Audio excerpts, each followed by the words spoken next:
truth, love, and the good. Here we go. Welcome to the DTPHD Podcast. I'm David Tian, Ph.D., and for the past 11 years, I've been helping hundreds of thousands of people in over 87 countries attain success, happiness, and fulfillment in life and love. And welcome to a new podcast episode. I'm doing this solo, and I'm back in Bangkok, my usual haunting grounds, stomping grounds. And I am using this podcast to address a reader comment or question. Actually, it's not so much of a question as more of an attack. So I'm going to be reading that out and analyzing that. I think it's quite helpful in case anyone else has similar questions in mind. And I'm going to read it out because it's quite entertaining. The other thing is, I want to say is there are two main concepts in this. And the first is that I'll be covering and drawing out of it is how does my current content or the current lessons or material that I cover differ from what I had been doing 3 or 4 years ago as a dating coach.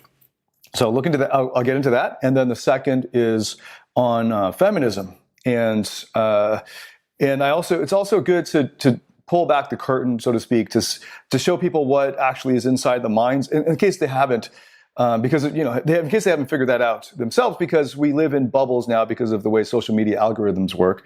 So a lot of people who would otherwise have empathy or sympathy for this type of man generally doesn't get to meet these type of people or understand them. And so because of that, they can't understand them very well.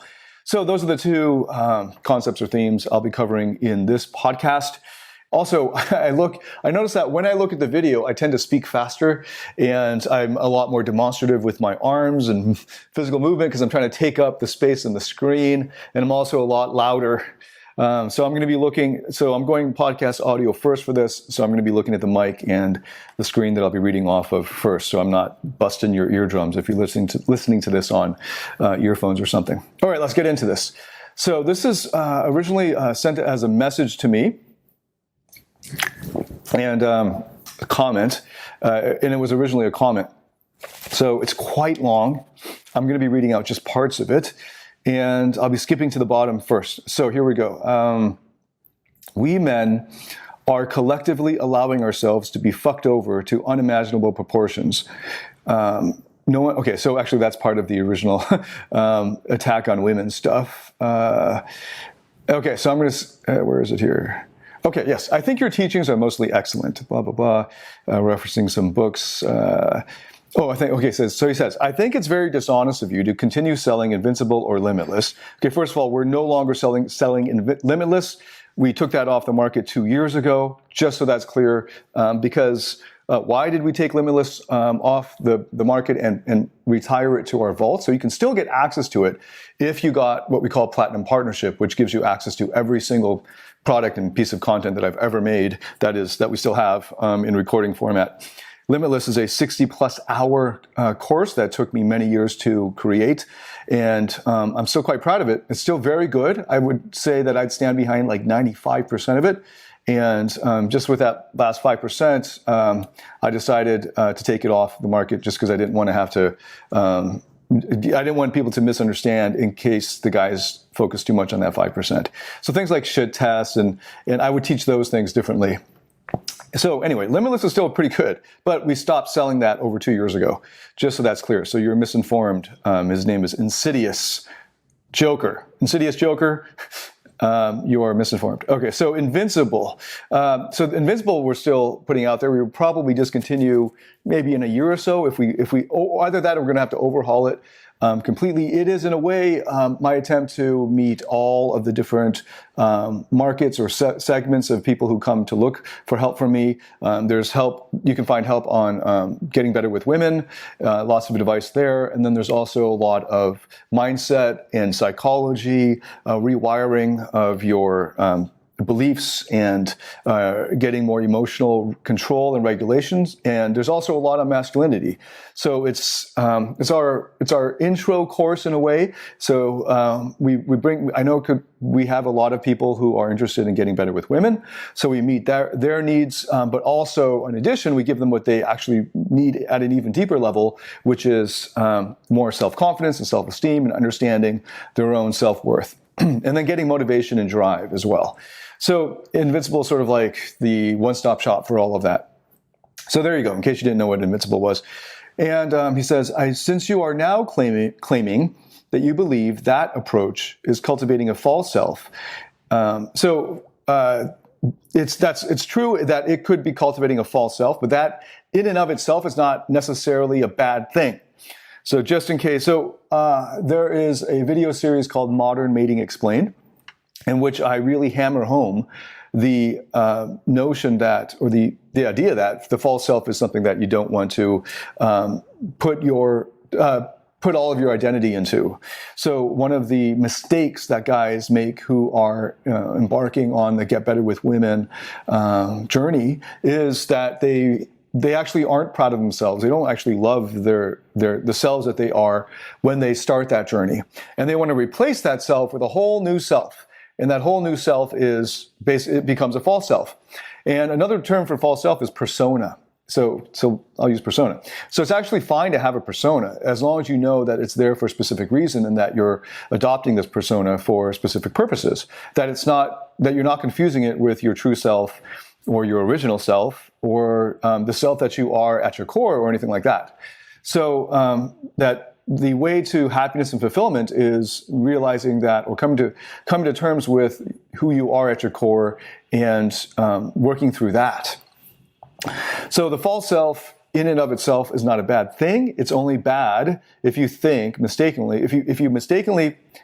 think that the false self is actually your true self. All right, so that's bad.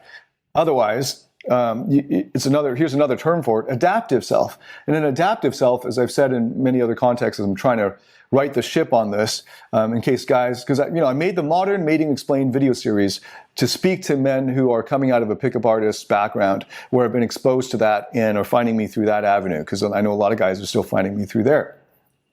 So that's speaking to them, and I wanted to put it quite strongly that they need to stop doing that, because it's easy to delude yourself into thinking, oh yeah, I'm just trying to learn how to get better with fashion and learn some conversation tips or whatever. But in reality, it's going to be really hard for the average guy, especially the average nice guy, to get good at game without overhauling his identity. And the most effective pickup artist methods are actually identity-based. So that means that you're jettisoning who you were before when you started out and replacing it with a new, like, sexy archetype. And sorry, I haven't given talks in a while, so I'm not breathing correctly or anything like that. That also affects my throat. So the persona, false self, adaptive self, they're all synonyms. They're just the terms are pointing out different things. So when I use the word false self, I'm contrasting that with the true self. The persona is a Jungian term, and it's connected to archetypes. And personas are fine as long as you're using them for specific purposes. And the adaptive self is a really great way of looking at it, because it's pointing out that you're adapting to the situation, to the environment. So you have an adaptive self in the boardroom if you're the boss or the employee. You have an adaptive self if you're teaching children, or another adaptive self if you're playing with children. You're an adaptive self when you're trying to romance your wife or your husband, and you have another adaptive self when you're just hanging out with your friends. So you have and those adaptive selves, and I'll be getting to this in much more detail. This literally requires several hours of explication, and I'm producing that very soon, shooting that series of videos pretty soon. But there's a distinction between the true self that you should keep in mind and the various parts of your broader self. And those various parts all have their uses and their places. So adaptive selves can be very adaptive, right? Like in the evolutionary sense of helping you get along in life, right? So there's an adaptive self, and that adaptive self might be a sexy, charismatic person, and that's a very useful thing. Charisma is a very useful thing, and I wish it upon all of us to be able to exude that. And that's something you can learn, just like method acting is something that you can learn and that you can get better at, and will come in very handy in any walk of life, being able to adapt and connect with people and put off a certain, perception, to create perceptions of yourself and other people that are conducive to some ends that you have that will help you flourish in life. So taking a guy who's socially awkward and making him more socially adaptive is a good thing. And I never said that that was a bad thing.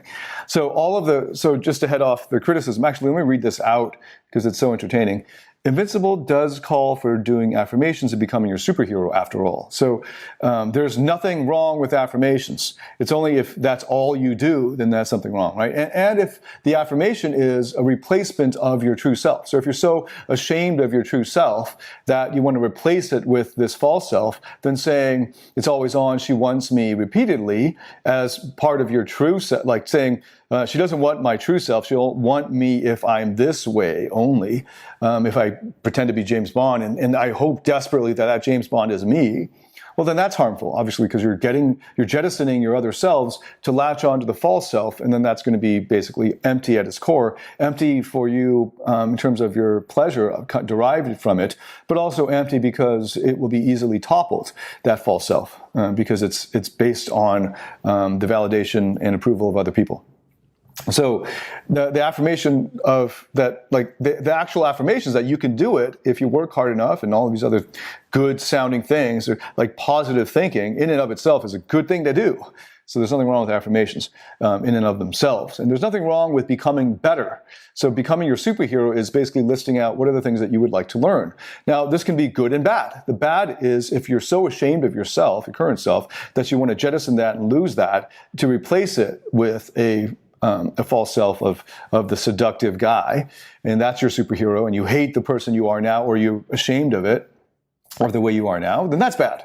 But if it's just a matter of becoming better, like you want to lose 5 kg of fat like I do right now, or you want to gain 5 kg of muscle, or you just want to be able to speak better, or you whatever it is, you want to dress better, and that's part of your superhero, so to speak, that's fine. And in fact, that's not just fine, that's good. It's good to become better at things. And a lot of guys just don't know what their superhero is like, so that exercise of because there are many different paths that you could become to be a better person, and we have a finite amount of time. So the exercise of sitting down and thinking about what your better version of yourself would look like, whether that's like you can speak more languages, or you're in better shape, or you have various other skills, or that you have traveled the world, or whatever adventure, or that you're maybe more spontaneous, whatever those things are. Those are a good thing to sit down and write out and think about, reflect on. What would I like to improve about myself if I could do so? So there's nothing wrong with that.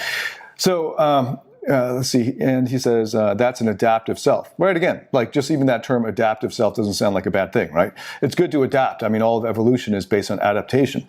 So a maladaptive self would be a bad thing, right? So an adaptive self is a very good thing. He says, I had done all of the invincible exercises. Then I saw this series of videos.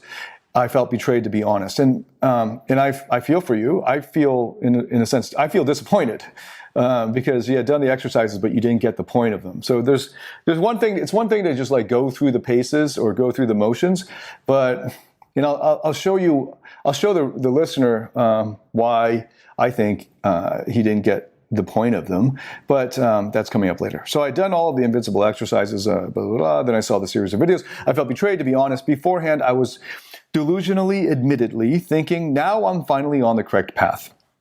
And I saw these videos where you were attacking the whole premise of a program for which I paid what was to me a lot of money. More importantly, I spent a lot of my time doing it. Yet here you are denouncing the whole thing and now saying get therapy. So I want to clear this up. That's not what I'm doing at all.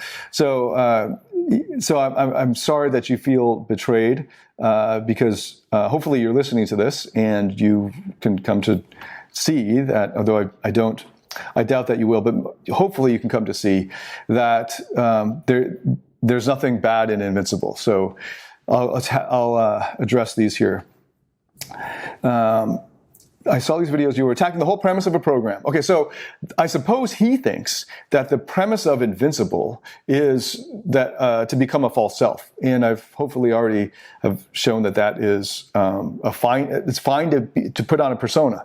It's fine to put on to be more sexually attractive in a bar, or when you're with your friends or on a date, to be able to be social and charismatic and witty. And then there's all those times when you're not feeling like being witty, so you're not witty. But it's a good skill to do that. So I recommend everyone go to improv comedy to train their spontaneity, and of course method acting to get more in touch with your emotions and so on.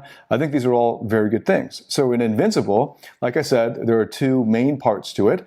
On the one hand, I get into your mindset and your beliefs and what PUAs call your inner game, which is so to speak, your psychology. And then on the other hand, there are how-tos of how to be a better conversationalist, what kind of body language, vocal tonality, facial expressions would produce XYZ effect in others, generally speaking. And I started the whole Modern Mating Explained video series saying that that alone can help the type of people who don't have deep therapeutic issues. So, and I've worked with people like that, and it's been a joy to work with them because they're quick learners when it comes to those types of tips and techniques and material.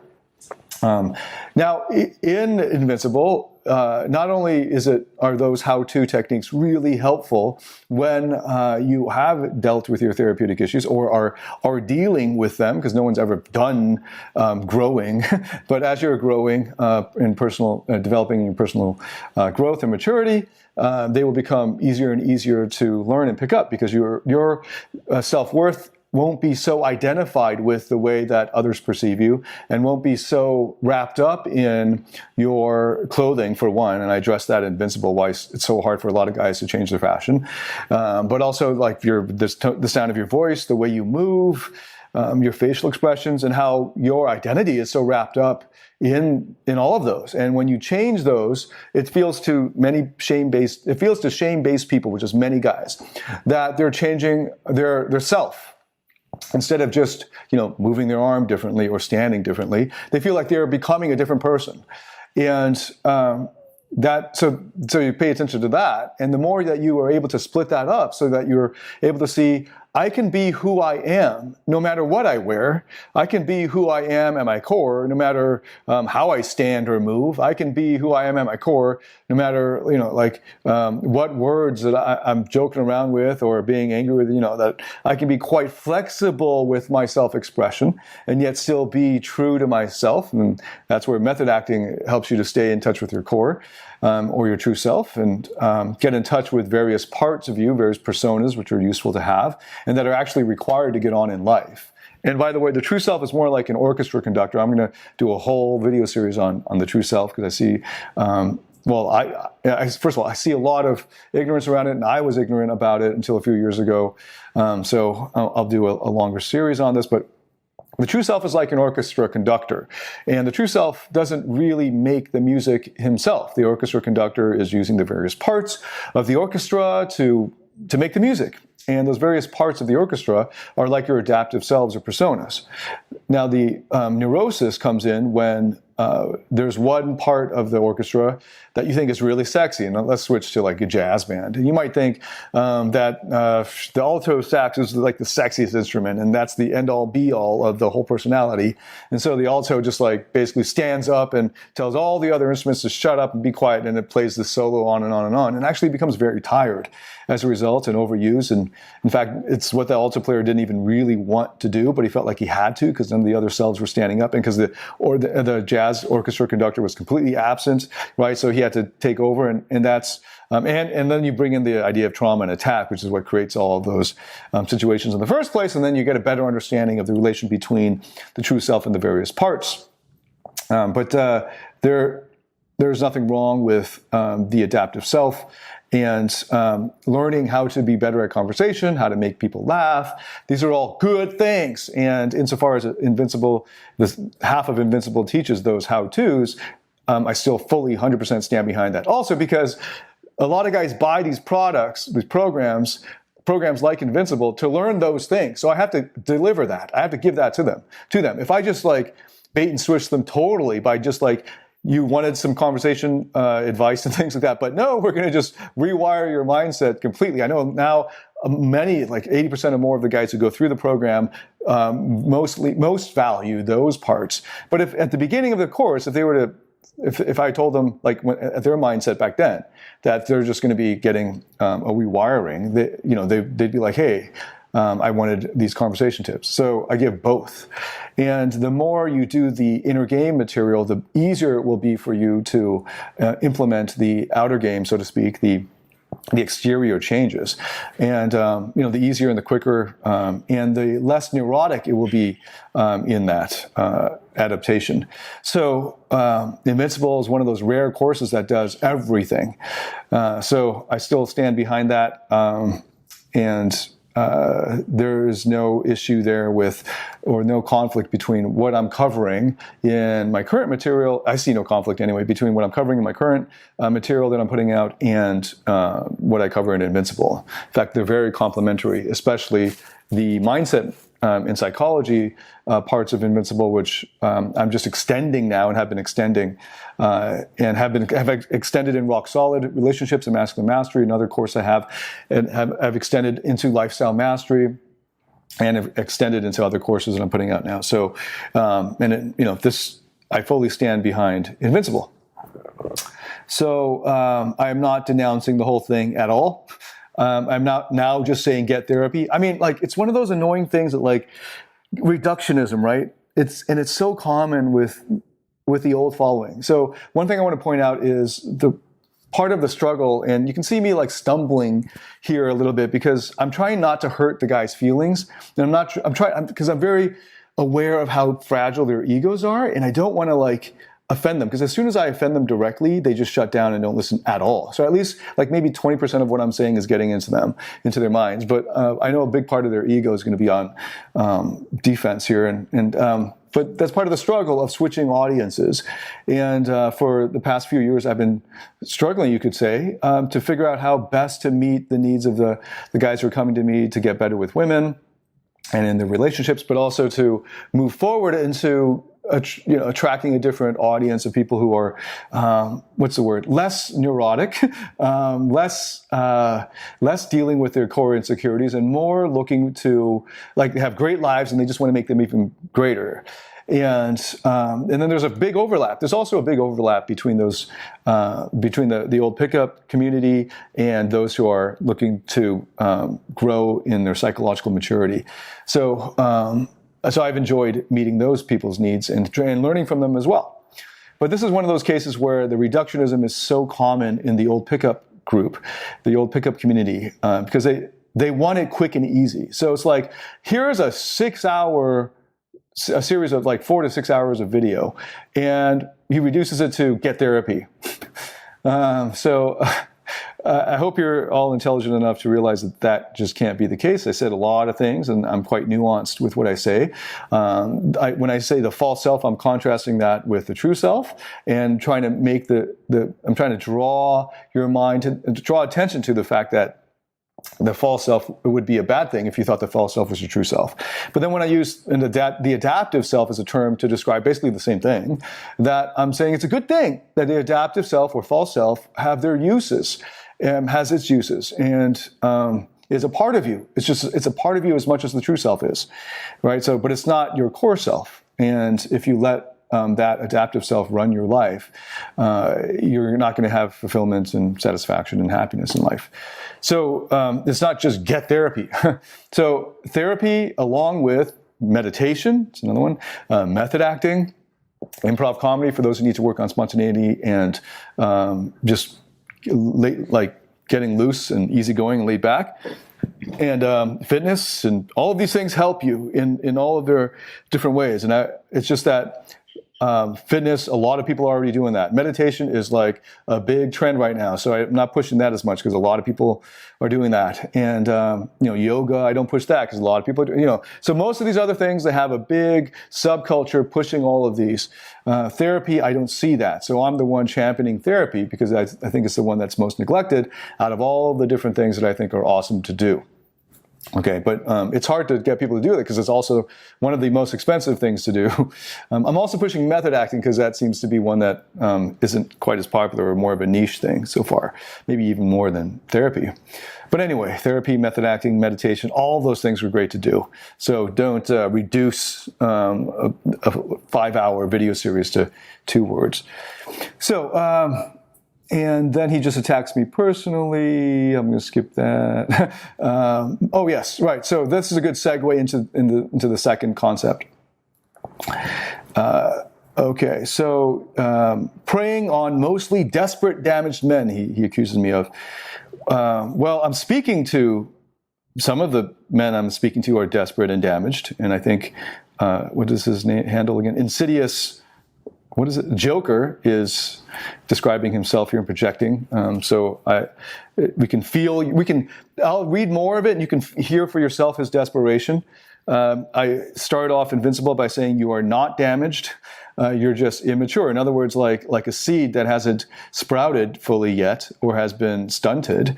It's not that it's been damaged. Though in some cases, through extreme trauma, you might say that it's been damaged. And so I don't know Insidious Joker, and he might have been abused. But generally speaking, I assume that you're not damaged, but that you're just immature, like I was 5 years ago. And as maybe like 5 years from now, I'll look back at myself now and think I was immature then. And that makes a lot of sense, right? Because maturity and immaturity are relative. So that it's pretty easy to say that you could be more immature, you could grow further, right? And so you can develop more. So undeveloped or less developed, desperate, less developed men, yeah, right. I'm not preying on them. I think here can help you. So it's just that. Well, let me read the next sentence. He says, "Men damaged by conditions we were innocently born into at that." And so this is a good segue. That's the second last sentence. It's a good segue into introducing the bulk of his comment. And I will reserve a fuller explanation of my views on feminism and masculinity for a different podcast, because I think this one's gone on long enough. But I'll preface it, or I'll use this as a good way to preview it. So anyway, men damaged by conditions we were innocently born into at that. So you can hear the blame there, right? Like, it's not my fault. It's not my fault. Like it's their fault. It's their fault. It's David's fault, right? He just loves to lay the blame on other people, and I'm one of his scapegoats because he can't take responsibility for himself because there's too much shame there. So like it's easier to jettison that shame onto another group so scapegoating and then attacking them. But really, he's just attacking himself. Like, why can't you get your own shit together? Insidious love, or insidious what? Joker. All right. So, but I'll be the scapegoat for you if it makes you feel better. But he's now scapegoating all of women, all female kind here, because the conditions that he was innocently born into are those in which female empowerment now is a big deal. And he doesn't like female empowerment. This is his own words, by the way. I'll be getting into that. But I just want to read the last sentence here. So the second last is, men damaged by conditions we were innocently born into at that. It's incongruent in the fact that you also make a lot of free content. Doesn't excuse it. I just wanted to point out that I do make a lot of free content. So, all right. Well, I'm glad you noticed that, Insidious. All right. So jumping to the top of his message here. All of this stuff is great discourse and may well even be true. It seems quite plausible. Here's the thing, though. You are addressing men and urging we man up. You claim you want men to come out of the closet with honesty in our interactions with women. Yeah, that sounds like a good thing. The fatal shortcoming of your entire approach is your failure to address feminism. And then he puts 4 brackets around it, I guess, to highlight this. From the little I've heard you speak about feminism, you seem to be an apologist for it. So he's got me wrong on that one. But I haven't addressed feminism because I'm careful with, I try to be careful with words and thoughts. And I haven't read all of the different phases of feminism. So I know that there are there's early feminism that seems totally cool, equal rights and so on. And I think those are all good things. And then there's like third wave feminism. There's all these different phases of feminism. And then nowadays there are splinter groups of feminism. There's more extreme and radical. I've done some basic reading in it, and I feel a lot more confident than I did just a year ago and be able to speak about it. But just as I didn't know fuck all about like right wing and the whole thing that was going on in America leading up to the election of Donald Trump, but I was raised in a basically what do you call it? Like a coastal liberal elite setting all my life, basically. Even when I was in the Midwest in Ann Arbor, I was in Ann Arbor, which was like this oasis of liberalism. So I've learned the hard way that if I haven't done my homework, I shouldn't come out and say a whole lot. So luckily I've kept my mouth shut on feminism until I did the research. And I think one of the things that Henry and I have been meaning to do, a dedicated podcast to polarization, masculine and feminine poles, and masculine feminine energy. Basically explore the masculine feminine polarities. But we keep putting it off because there's easier topics to address. And I think both of us realize that that's going to be a giant one. And I know I could devote 2 or 3 hours easily to it at a time, and if not a whole 10-hour course on it. But we will be doing that soon. That is definitely on the agenda and has been on the agenda for weeks. So that's coming. But let me preview that a little bit here, just in addressing Insidious Joker. You seem to be an apologist for it. No evidence. Okay, so I'm going to skip some of this because it's quite long. You completely give women a pass and have a blatant double standard in how you address men. You essentially tell us to put up and shut up, otherwise we all, in all caps, are or must be bitter women haters or something. I don't know. Name calling is indeed where an argument has lost David. You recognize women can be predators and rightly state they're the same base creatures as are we. However, that is the limit of your criticism of the nature of the modern empowered woman. And modern empowered women is in capitals. You even made a video. Okay, so let me just stop there and then let's see. So this is a common. The old pickup community has really, since right around right around 2016, really steered to the right in America, and because I think the election really polarized people, and I think I learned a lot from that. And one of the things that happened was all of these guys who had so much bitterness and resentment around female empowerment, and hey, let's be like. I've never I've always been upfront about the fact that women in the modern world have a lot more social value and mating value and power, social power, than the males do in their 20s. I mean, so there's no, I'm not beating around the bush about this. In fact, I've made videos about this, and I think he's addressing one of them, but he didn't really get the point of it.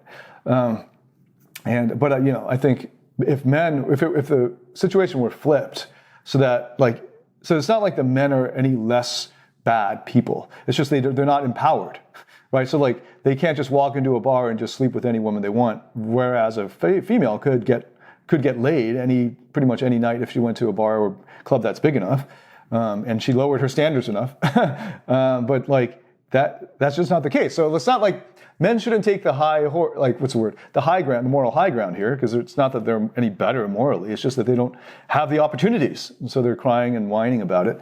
And that's not going to do you any good if you want to, here's what I'm speaking now to the red pill guys, because that's where a lot of that has happened. Around 2016, a big portion of the pickup community seemed to have gone red pill along with extreme right or alt-right. And part of it is they're driven by this bitterness and empowerment. Empowerment of women and bitterness around that. And there's also another subset or another subculture called men go their own way, which just basically checked out of the whole thing. But I think there's a big overlap between red pill and men go their own way. Anyway, so I know for all the guys outside America, this is not all of them, but many of them, this is what's the big deal here? What's going on? So I'm speaking mostly to the American context here. And totally agree. The feminism has gone way too far. The hashtag #MeToo has gone way too far. But here's the deal, right? Unless, and I think there's going to be a pushback pretty soon. So it's going to swing back in about a year or two, and things are going to come back to more of a balance. I hope, because I do feel for the guys in America and in Western countries where you are afraid of getting just accused, because apparently an accusation in and of itself is enough to actually punish to get the guy fired and all of this. So that sucks. And I'd say to you, get the fuck out of America. I did. Every intelligent person, like get out of there. If the fucking thing's burning down. Anyway, so I know you're not going to take my advice because it's for whatever many reasons. But yeah, it sucks. And but that bitterness isn't going to do you any good. So you can either turn back time, which I know a lot of these guys want to do. So very briefly here, and I'm going to go into it in a lot more detail in a further podcast, but briefly, so masculinity is evolutionarily adaptive. The closer you get to the conditions of the time in which we are adapted for, like the time for which we are adapted.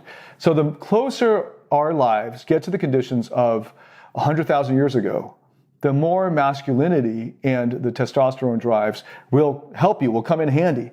The urge or the drive to kill, to be conquered, to defend, to protect, to provide, these are all basic evolutionary drives that have their root in life 100,000 years ago. And that's just straight up science. That's just evolution, right? And the further society gets away from the way the world was 100,000 years ago, or somewhere before the agricultural revolution, so and whatever, like 70,000 years ago, maybe 50,000 years ago, okay? So when we were still living in small tribes, the further we get away from that society, the less useful the difference between masculine and feminine will become. So I just watched an old Black Mirror episode, and it was like a dating thing, and it was like a game or some kind of app where I'm just totally spoiler, so spoiler alert for this one. So you can fast forward if you want to watch this later. So there are people in there and they're trying to, oh yeah, right. So it's a time-specific dating experience. So like when you meet the person, you both tap your iPhone or whatever, and it tells you the expiry date of your relationship. So then you just stay together until that date, whatever 3 months is up or 3 weeks is up, and then you leave. And you go, and then the computer will give you a new match or something. And it's very equal. It's like full on the thing that feminism supposedly wanted, like full equality. And basically, by the looks of the show, it looks like people just generally hook up every time they get a new partner. So the female character kept having sex with all these random men because the computer kept giving her like a 72-hour hookup or 48-hour hookup. And then the show kept showing her getting out of bed with some new guy. And after like 5 of these in a row, she hated it. Like she was feeling like a prostitute, basically, who wasn't getting paid. And but it was interesting that she still kept giving in as if it was just supposed to be something she was going to do. So scientists have said this for a long time, I think, evolutionary psychologists especially, when females adopt a short-term mating strategy, which is mostly a male mating strategy, and they do it openly and blatantly, basically men and women are interacting in the mating dynamics the same, so that masculinity and femininity in and of themselves have no use. They're just two bodies that happen to fit together, but the masculine energy and the feminine energy don't really have any kind of polarity there, and it's just straight up sex. And the female has is as opportunist as the males would be. Then you have that situation in Black Mirror, and I think that's where the world is going. That's where the Western world is going. Maybe it'll surprise me. Maybe the Western world will surprise me and flip back. I think maybe when Asia comes to its ascendancy, then it will spread its version of, which is more of a traditional masculine-feminine dynamic. Maybe then the West will adapt to Asia. And I think the Asian culture has stopped adapting to the West because they see how broken it is. And just 10 years ago, they were fully adapted to the West. So like MTV values, Hollywood hookup, casual sex, all that stuff, that was very prevalent over 10 years ago in Asia. And now people are like, they're seeing how empty it is in the West to do that sort of lifestyle. So, a lot of women in Asia are still quite feminine. A lot of men in Asia are masculine, but in different ways. The elite men are masculine. And so, like, you still see that, or at least the society protects that. So, especially at the very upper echelons, and there's a whole other can of worms on that one. But so there you go. So I think you can either turn back the clock. So you American men, you can either go back in time. I mean, I think a lot of these guys want to. They want to hunt for their own food. They want to build their own houses with their own wood that they chop themselves and, build their own house with their own hands. They want to go back to a more primitive way of life. Maybe even get rid of electricity for all I know, right? Like they want to go back to a rural lifestyle. And I understand that appeal because in a rural lifestyle, that's a lot closer than an urban lifestyle to 100,000 years ago, right? Where you're hunting your own food and all of that. And then the male really has utility there. And in terms of the dating world, then the female would get into her role to match that 100,000 years ago kind of society. And a lot of the frustration of people like Insidious Joker about the fact that women are now empowered and are opportunists in terms of dating and mating is that they can't get theirs, right? Because these women are going around fucking whatever hot guy they want. All the hot guys, and I haven't even gotten to that part, but he's like hating on me because I got, I'm like, he sees me as somebody who can get his. So like he hates on all the guys who are getting laid and who are getting money and all of this sort of thing. So he's just full of blame and bitterness and resentments, and he's not going to get anywhere with this attitude, right? He's just like crying about it, whining about it. This is about as unmasculine as it gets, right? But that's all he's got because he's unwilling to adapt. And you can either roll back time, or you can adapt to the present, and realizing that the females, the women, still have, just as you as a male still have, your more primitive evolved, like primitive, what's the word? Evolutionarily adaptive instincts. And you have the chemicals in you of testosterone, and she has the estrogen and so on. So that's still coursing through her veins, just as it's still coursing through your veins. So even when you do fast forward to that Black Mirror scenario where both sexes pursue the same mating strategies of opportunism, the female will be a lot less happy about that, a lot less fulfilled with it, because evolution has not rewarded her historically, has not adapted her for that.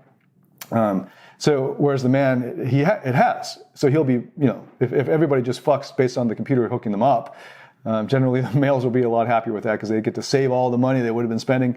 And then the women don't get any, financial or material benefit from it at all. And so, well, that remains to be seen. So that's Black Mirror writers extrapolating to the future for that. So, but I think that that's quite accurate. So I'm on your side, all of you guys who are like, damn it, this is not good for women, and it's not good for men, obviously.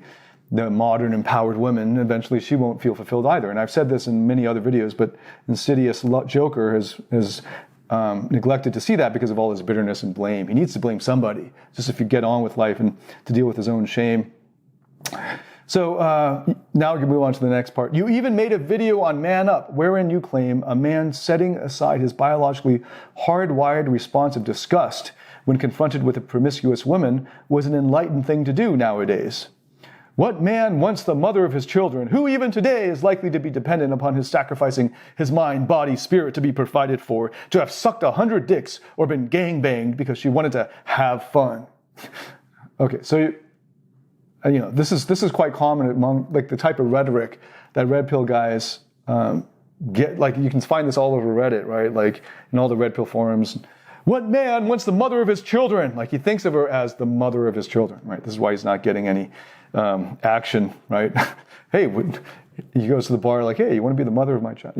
Anyway, the mother of my children, right? So, and who is likely to be dependent upon his sacrificing his mind, body, and spirit. So for him, like to provide for his family is, in his mind, sacrificing his mind, body, and spirit. Well, I can tell you're not making a whole lot of money because if that's how you view things, there's not much abundance there, is there? Not even in terms of, we're not even talking about abundance of women or of dating opportunities. We're talking about abundance of money and how easily it flows to you or not. And so he's very bitter about the fact that, I've helped people and therefore I'm able to get enough miles to fly. And I missed that part. There's a lot of other personal attacks he puts in here that I'm just skipping because I'm sure they won't be interesting to you. But there's that bitterness there. The people who are winning, fuck you for winning. You don't get to win. So there's that kind of bitterness there. But I just want to clear this up. So he heard me say that it was an enlightened thing to do to set aside your biologically hardwired response of disgust, and that he thinks it's good to be enlightened.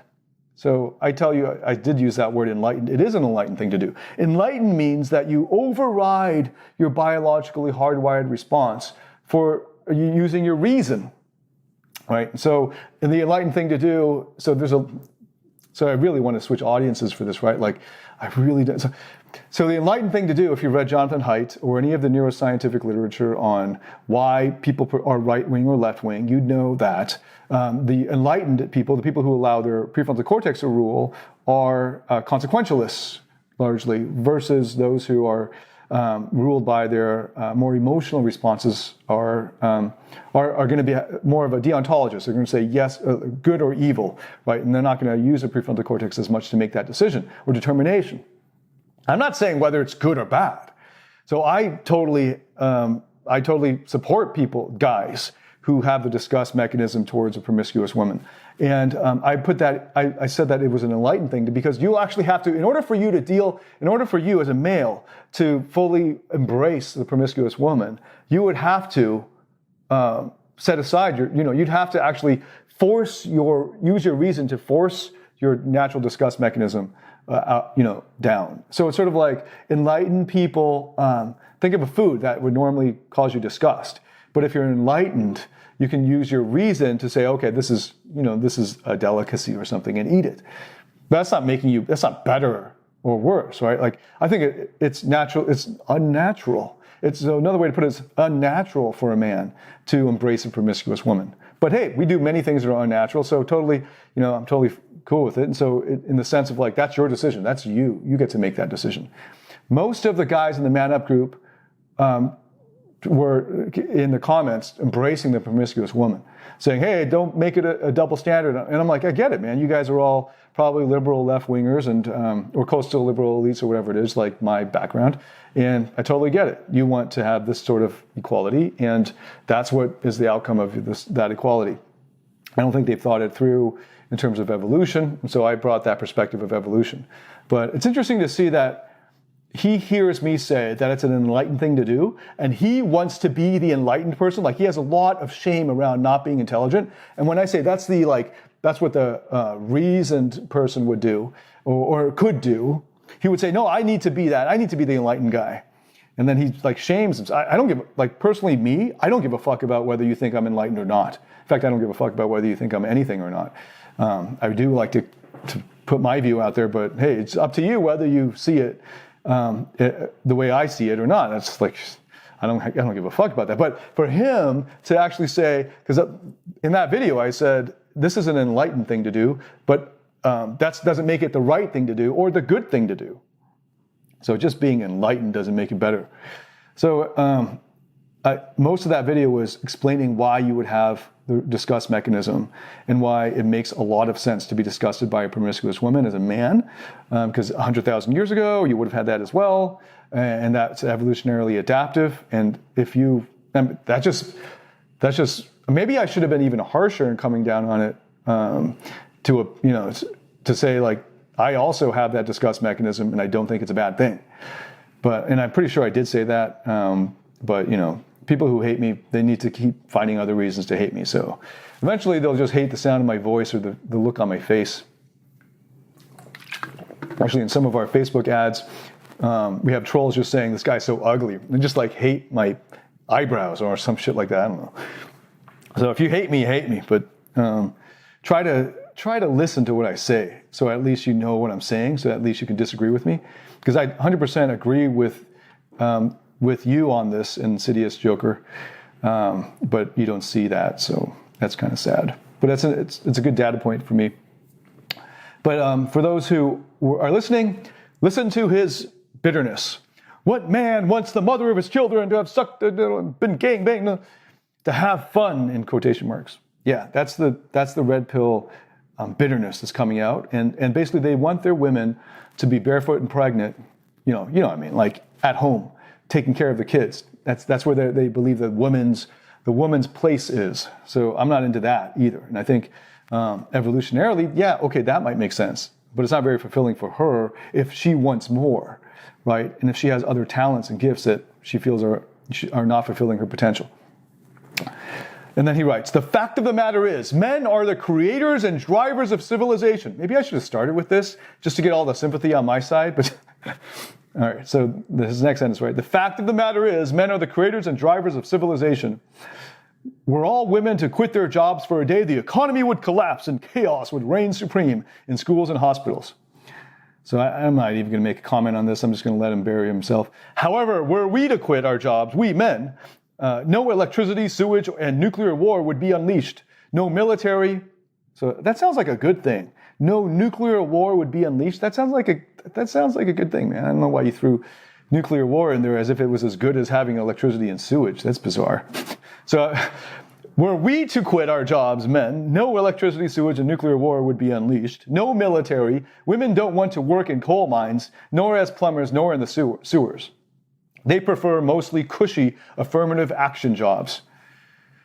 Not to say a woman is incapable of doing an objectively meaningful, contributive type of work. They can. I know female doctors. Okay. I know female doctors and even servers in restaurants. What? Okay, so you want all male servers in restaurants too? This is bizarre. I know female doctors and even servers in restaurants who bust ass and do their jobs well. That's really bizarre, because I don't think that's a normal thing for the red pill guys to think that servers should be male as well in restaurants. That's just bizarre. Yet still, they're, most of them, spending the prime of their reproductive lives fucking random men, bonding powerfully to then which all but certainly compromises their ability later on to bond to the man who will wind up supporting them sooner or later. So this is like clearly this guy's been cheated on or betrayed, and he hates being cuckolded and all of that stuff, so he's hating on these random men who are attracting these women. So he says a lot more. I'm going to skip a bunch of this because there's many, many other paragraphs. Now, I get a lot of this, by the way. So this is not, so every week I get at least half a dozen of these types of red pill rants. I don't know why they've chosen me to direct these to. Maybe because they think I put a lot of science into my stuff, but this one I pulled out and have paid attention to because he says that he's in Invincible. I can't verify that. I don't know whether he got it on some bootleg torrent site or not, because he doesn't have his email address here. It was just a handle, a username. And I suppose if we did enough poking around, we could find the email address that was associated with this handle, but it's not worth it. But so just in case he actually is somebody who's taken Invincible, I want to give him some response to this. So you don't know much. Okay, so you don't know that much of European men are conditioned artificially since birth to be effeminate, whereas women are conditioned to be masculinized. Okay, actually, I will be addressing that. Henry and I will be addressing this in a future podcast, so I am sympathetic to that. You can delude so I'm going to end with this. You can delude yourself all you wish and think women are truly our equals. Oh my God. And that they're better off postponing or frequently rejecting motherhood in favor of infinite cock quest. So I know he's red pill because he used the term cock quest. So that's that's a red pill term, right? Infinite cock, and by the way, infinite and cock quest are capitalized. The fact is, teenage female depression, drug abuse, and suicide rates are at an all-time high. Most women are on at least one antidepressant. The vast majority of women cannot manage their own lives. Okay. Nor succeed without somehow leeching off of men. Well, I suppose it's no use. You said it yourself in Invincible. If things are too good, they're going to fuck something up because they need it. Okay. That's really ripping my words out of context, but okay. So here it is. It's all a scam. We men are collectively allowing ourselves to be fucked over to unimaginable proportions. No one gains in the end either. Other than men who exploit the marketplace like yourself, not faulting you either, but you are as much a victim as anyone else. Men such as myself and you were born into this dystopia. The only perk we men get from it is infinite sex. Oh, what? You got infinite sex? I don't think so. And the possibility of acquiring our own harem. This is taking a bizarre turn. Women in turn become enslaved to their emotions and are damaged in innumerable ways. All right, I'm going to end there. There's a lot of other paragraphs along this sort of drivel that I've skipped. But I thought it would be good to give you a sense of what I have to look at every week, several of these sort of rants about how women have taken over and men, poor old men, poor men, whining and crying. And like, dudes, like, to those of you who are reasonable within that subculture of hating on women movement, I first of all, I'm totally sympathetic with the fact that you feel attacked, oppressed, restricted, and so on. You know, one of the many reasons I'm not living in America, and that I really love living out here. I don't like that subculture. I don't like that culture either, the Me Tooism and all that stuff. So I'm totally with you on that. However, you're not being masculine at all in your response to this.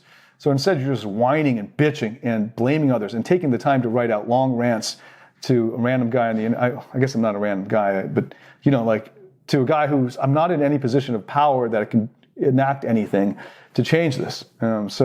Write these rants to Donald Trump instead, or run for office, or become an influential person to do something about it, or get a farm, and live out your fantasy of an idyllic, bucolic lifestyle. Totally cool, So you do something about it. Don't just whine about it and be bitter. Power to you. If you disagree with me, just do something about it. If you want respect as a man, be a man. So man the fuck up. Even if you totally disagree with me, stop bitching about it. So there you go. I'm going to end with that. Got to run. Got a lot of man stuff to do. Well, a workout. Thank you so much for listening to this. Let me know what you think.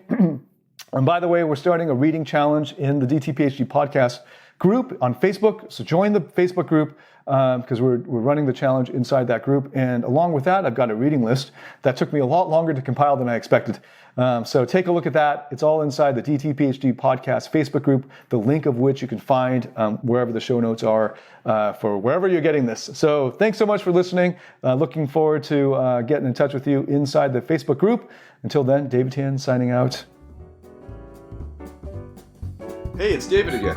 Before you go, a couple last things. First, all the show notes and links to resources can be found at davidtianphd.com/DTPHD podcast. Or you can just go to davidtianphd.com and find it through the top navigation menu. Second, if you'd like to interact with me or other like-minded fans of the podcast, then join our private DTPHD Podcast Facebook group. We've got an awesome community of intelligent, wise individuals from literally all around the world. You can send a join request to the group using the link you'll find in the show notes of every podcast at davidtianphd.com/DTPHD podcast. Click the link, log into your Facebook, and then click to join. We approve join requests every day. So go to davidtianphd.com and click the link to join. See you inside our group.